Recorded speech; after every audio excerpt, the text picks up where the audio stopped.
और देश हित में सबसे पहले बात करते हैं उत्तराखंड की अंकिता भंडारी की हत्या की खबर की, जिसकी वजह से पूरे उत्तराखंड में उबाल है और देश में गुस्सा है।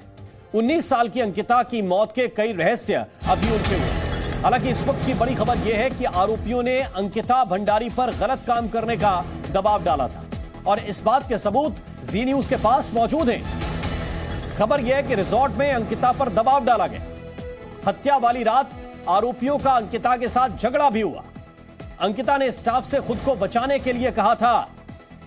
पुलकित और अंकित से अंकिता की बहस हुई थी। पुलकित और अंकित ये दोनों आरोपी हैं, इनसे अंकिता की बहस हुई थी। जी न्यूज के पास अंकिता मर्डर के बड़े सबूत मौजूद हैं।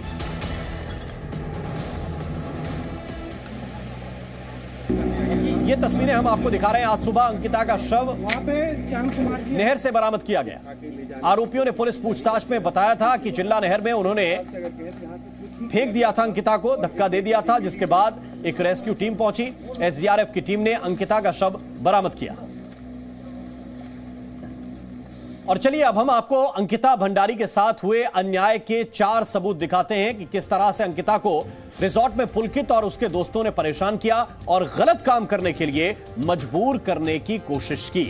पहला, अंकिता की आखिरी फोन कॉल, वो कॉल जिसमें वो रो रही थी। दूसरा, चैट में दोस्त को उसने सच बताया है। वो चैट क्या है ये भी आपको विस्तार से दिखाएंगे कि उसने अपने दोस्त को कौन सा सच बताया था। तीसरी बात, रिसोर्ट के कर्मचारियों की गवाही। जिस रिसोर्ट में अंकिता काम करती थी उसके कर्मचारियों ने जी न्यूज को क्या बताया है, जी न्यूज के कैमरे पर क्या खुलासे किए हैं, वो भी आपके सामने हो। और आरोपियों ने हत्या की बात मानी है। जब पुलिस ने उनसे पूछताछ की तो आरोपियों ने यह कबूल किया कि उन्होंने अंकिता को नहर में धक्का दिया था। लेकिन सबसे पहले हम आपको दिखाते हैं, आपको सुनवाते हैं अंकिता की आवाज, जब वो रिजॉर्ट में काम करने वाले एक कर्मचारी से मदद मांग रही थी। अंकिता रो रही थी, यानी उस जिस वजह से वो बहुत ही परेशान थी। हेलो मैम, करण बोल रहा हूँ, क्या हो गया? प्लीज मेरा बैग ऊपर ले जा दो दुकान तक। चलो गाड़ी घुमा, चल नीचे चल। अरे चलना। आ रहे मैम, हम आ रहे हैं, 2 मिनट बस। चल बात कर। हेलो मैम, करण बोल रहा हूँ, क्या हो गया?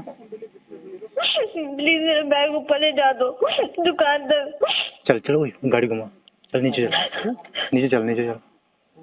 अरे चलना। आ रहे मैम, हम आ रहे हैं, 2 मिनट बस।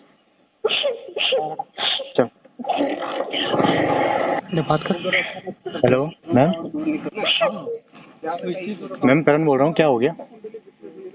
प्लीज मेरा बैग ऊपर ले जा दो दुकान तक। चलो गाड़ी घुमा, चल नीचे चल। अरे चलना। तो ये वो फोन कॉल है जिसमें करण और अंकिता के बीच बातचीत है। आगे बढ़ते हैं। जी न्यूज ने रिजॉर्ट के शेफ मनवीर सिंह से भी बातचीत की। शेफ ने यह बताया कि वारदात वाली रात अंकिता ने रोते हुए मदद के लिए फोन किया था। यह भी सुनिए।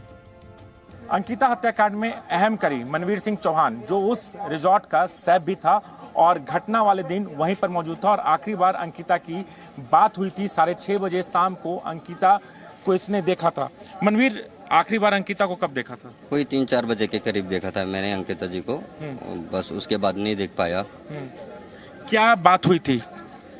मेरी मैडम से तो कोई बात नहीं हो पाई, पर जो वहाँ पे घटना हुई है वही हो पाई। मैं क्या बताऊँ सर, अब उसके साथ जो लिखा था उसकी किस्मत में वो हो गया, उसके लिए सभी रो रहे। क्या करना, रोने से अच्छा, हमें। अंकिता ने फोन किया था शाम को 6:30 बजे के करीब, जो रिजॉर्ट के और जो स्टाफ है इलेक्ट्रिशियन को, क्या मदद मांग रही थी, क्या बोली थी और किस हालात में थी? उसने कॉल किया था 2 स्टाफ को हमारे, जो एक मेंटेनेंस वाला है और एक सर्विस वाला। वो लोग बाइक लेके बाहर आ रखे थे, घूमने आ रखे थे। 6:30 बजे के करीब ये बात है, क्योंकि रिजॉर्ट में उस दिन कोई गेस्ट नहीं था, तो वो लोग बाहर आते, उन्होंने कहा चलो बाहर आता हूँ। और मैं अपनी बाइक स्कूटी का पंचर लगवाने गया था, क्योंकि मेरी स्कूटी कई दिनों से पंचर हो रही थी, इसलिए मैं उसको अच्छे से जांच करने के लिए दे रखी थी ये स्कूटी। तो मैं उसके पास स्कूटी के लेने गया, तो इनके पास आया तो स्टाफ ने कहा कि इनकी कॉल आई है, ऐसी कॉल आई है कि मैडम रो रही थी और हेल्प के लिए बोल रही थी कि मेरा बैग यहाँ से लेके जाओगे रोड तक, बस इतने बोल के मैडम ने काट दिया फ़ोन। उसके बाद वो लोग नीचे गए, हर कोई जाता है क्योंकि उनकी भी बहन जैसी थी वो, उन्होंने कहा हम हेल्प करेंगे। तो वहाँ पे एक सिविल इलेक्ट्रिशियन है, वो गेट पे ही बैठा था, तो उसको बोला है कि बोलना थोड़ा मैडम रो रही है, बोलना क्या हुआ। तो वो जाते हैं वहाँ पे, जो सिविल इलेक्ट्रिशियन है जो वो जाते हैं, तो उन्हें ये बोल के ये रोका जाता है कि अभी अंदर नहीं जा सकते हो आप। किसने रोका था? वो जो अंकित के पर्सनल मैनेजर थे उन्होंने रोका ये। अच्छा। कि तुम अंदर नहीं जा सकते। तो अंकिता की लाश बरामद हुई, यानी उसका मर्डर हुआ, लेकिन मर्डर क्यों हुआ? क्या उसके पास ऐसे कुछ राज थे जो खोल देती? क्योंकि अंकिता और उसके दोस्त के बीच एक व्हाट्सएप चैट हुई है। रिसोर्ट को लेकर यह बातचीत है अंकिता और उसके दोस्त के बीच। क्या क्या इस चैट में है यह आपको हम बताते हैं। अंकिता ने लिखा है, दोस्त ने पूछा कि क्या हुआ। अंकिता बताती है कि इस रिसोर्ट में बहुत डर लगता है। अंकित मेरे पास आया और बोला कि कुछ बात करनी है। मैं उसके साथ चली गई। दोस्त ने फिर पूछा कि कॉल करके यह बताओ, तो अंकिता ने कहा कि नहीं, आवाज बाहर जाएगी। दोस्त ने फिर कहा कि चलो बताओ, ऐसे ही बताओ, यानी कि व्हाट्सएप पर आगे लिखो। अंकिता ने फिर बताया कि उसने बोला है कि वीआईपी गेस्ट आ रहे हैं सोमवार को। फिर अंकिता ने बताया तो उन्हें एक्स्ट्रा सर्विस चाहिए।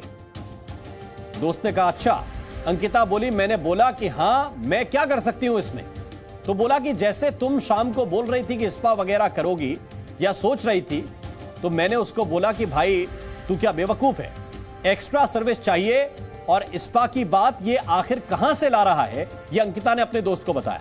दोस्त ने फिर सवाल किया कि आपने स्पा को लेकर क्या बोला, यानी अंकिता ने रिसोर्ट के मालिक को क्या बोला स्पा को लेकर। अंकिता ने जवाब दिया तो वो बोल रहा था यार गंवारों वाली हरकत मत करो, गेस्ट देख रहे हैं, मैंने सिर्फ बोला था कि स्पा भी खोलते हैं, ठीक है ना, बाकी कुछ नहीं बोला।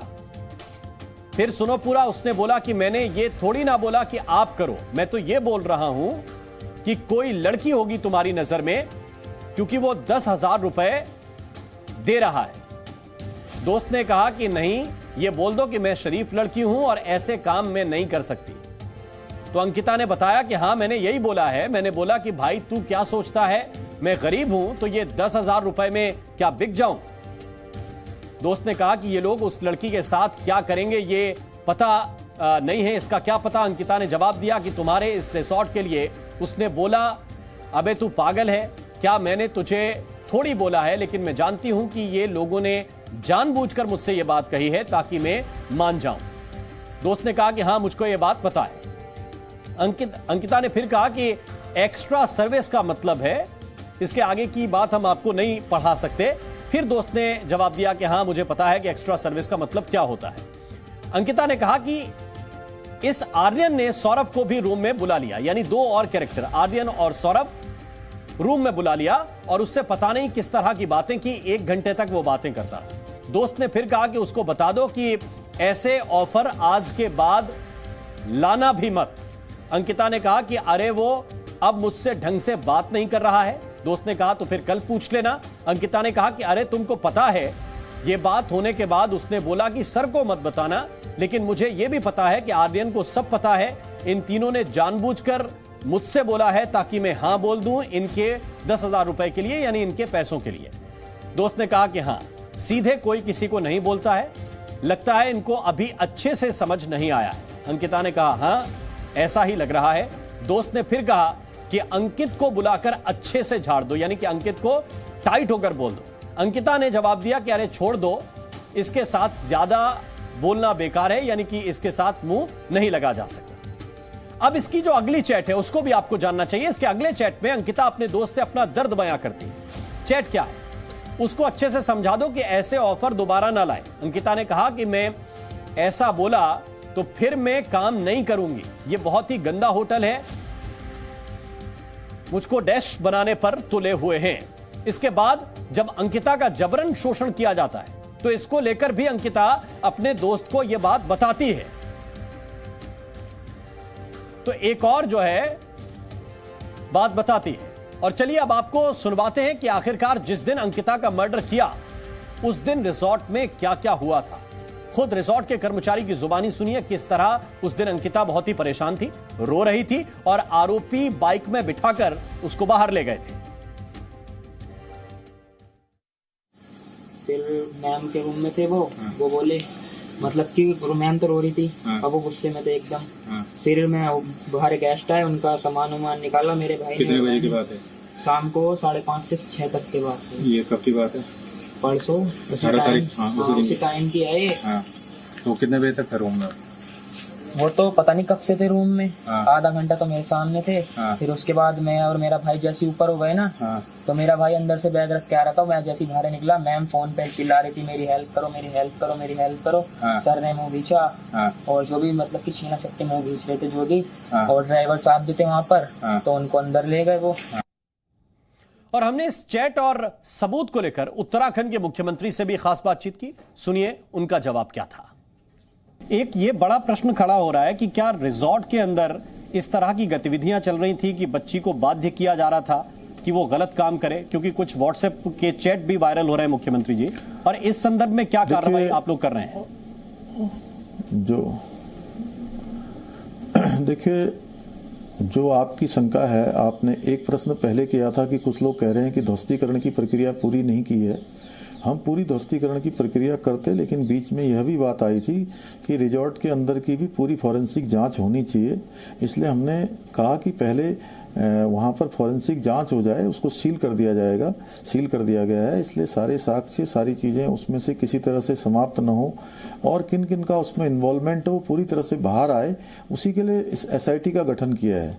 SIT सारे पहलुओं की जाँच करेगी और उसके बाद जो भी उसमें दोषी पाया जाएगा उसके खिलाफ कार्रवाई होगी।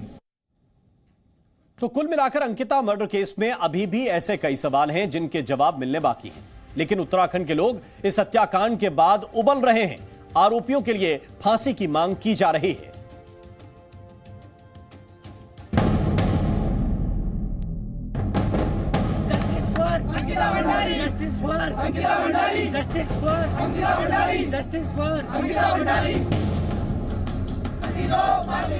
अंकिता भंडारी के हत्यारों को अंकिता की हत्या से उबला उत्तराखंड।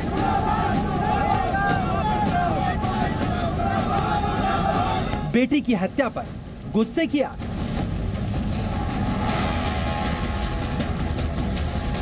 उन्नीस साल की बेटी के सपने क्यों टूटे? अंकिता की हत्या की असली वजह क्या है?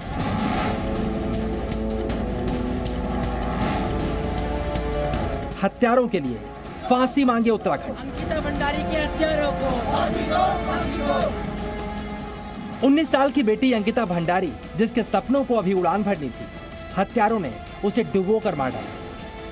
और अब अंकिता के हत्यारों के खिलाफ उत्तराखंड में गुस्सा भड़क रहा है। नाराज लोगों ने आरोपी पुलकित आर्य के रिजॉर्ट के पिछले हिस्से में मौजूद फैक्ट्री को आग के हवाले कर दी। नाराजगी बीजेपी विधायक रेणु बिष्ट पर भी फूटी, जो ऋषिकेश एम्स में अंकिता भंडारी के परिजनों से मुलाकात करने के लिए पहुंची।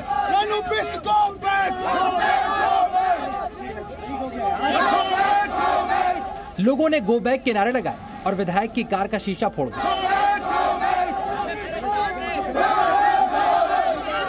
अंकिता की मौत से नाराजगी इतनी ज्यादा है कि लोग हत्यारों के लिए फांसी की मांग कर रहे हैं।